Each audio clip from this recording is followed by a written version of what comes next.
নমস্কার বন্ধুরা, মুর্শিদাবাদ কিচেনে আপনাদের সকলকে স্বাগত। বন্ধুরা, প্রতিদিনের মতো আবারও আমি আপনাদের সামনে আরও একটি রেসিপি নিয়ে চলে এসেছি, যার নাম মাছের ডিমের পকোড়া। আমি মাছের ডিমের পকোড়া বানানোর জন্য প্রথমে 200 মতো মাছের ডিম নিয়ে নিয়েছি। আর মাছের ডিমের মধ্যে প্রথমে বেসন নিয়ে নিলাম। আর মাছের ডিমটাকে আমি আগে থেকে লবণ ও হলুদ মাখিয়ে রেখেছিলাম। আর এবার গোটা জিরে দিয়ে দিলাম। গোটা জিরে দেওয়ার পর আমি কাঁচা লঙ্কা কুচি দিয়ে দেব। কাঁচা লঙ্কা কুচি দেওয়ার পর আমি রসুন কুচি দিয়ে দিয়েছি। আর রসুন কুচি দেওয়ার পর কুচনো পেঁয়াজ দিয়ে দিলাম।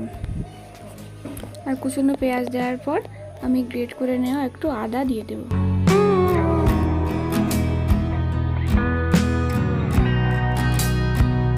এবার আদা দেওয়ার পর সামান্য 2 চামচ মতো চালের গুঁড়ো দিয়ে দিলাম।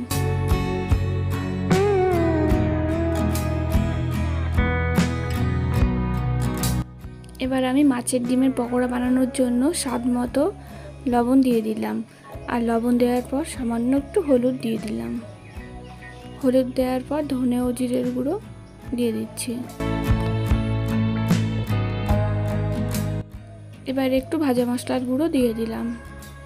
আর ভাজা মশলার গুঁড়ো দেওয়ার পর আমি একটু লাল লঙ্কার গুঁড়োও দিয়ে দিলাম। আমি খুবই হালকা করে দিয়ে দিলাম, কারণ আমি কাঁচা লঙ্কা কুচি দিয়েছি। এবার খুব ভালো করে হাত দিয়ে মিশিয়ে নিতে হবে। আমি এখানে কোনো রকম জল ব্যবহার করব না, আপনারাও কোনো রকম জল ব্যবহার করবেন না।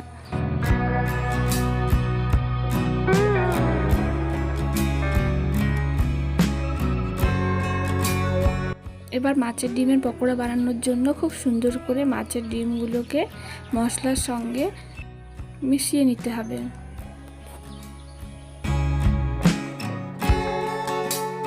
আপনারা দেখতেই পাচ্ছেন আমার খুব ভালো করে মিশিয়ে নেওয়া হয়ে গেছে। এবার উনুনের ওপর কড়াই বসিয়ে দিয়েছি। কড়াইতে প্রথমে সরিষার তেল দিয়ে দিলাম। আপনারা এখানে সাদা তেলও নিতে পারেন। এবার তেলটা গরম হয়ে গেলে তাতে মাছের ডিমের পকোড়া বানানোর জন্য ডিমগুলোকে ছোট ছোট আকারে তেলের ওপর বসিয়ে দেব।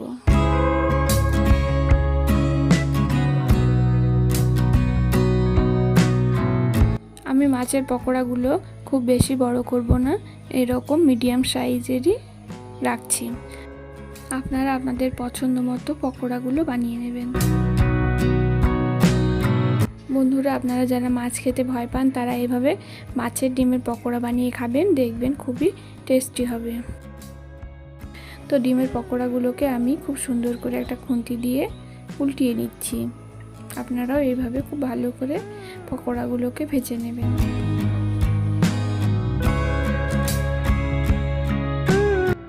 আমার মাছের ডিমের পকোড়াগুলো খুব সুন্দর করে ভেজে নেওয়া হয়ে গেছে। এবার একটা পাত্রে তুলে নিচ্ছি।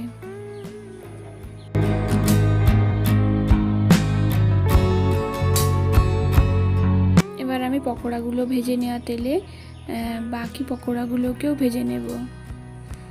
আর আপনারা দেখতে পাচ্ছেন আমি একই পদ্ধতিতে আবারও তেলের ওপর পকোড়াগুলো বসিয়ে দিচ্ছি। তো এইভাবে সব পকোড়াগুলোকে আমি ভেজে ফেলব।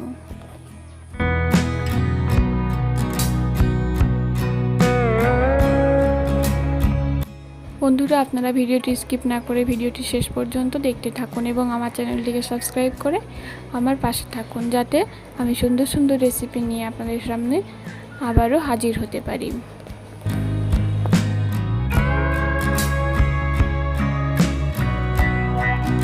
আপনারা দেখতেই পাচ্ছেন আমি আবারও বড়াগুলোকে খুন্তি দিয়ে উল্টিয়ে নিচ্ছি।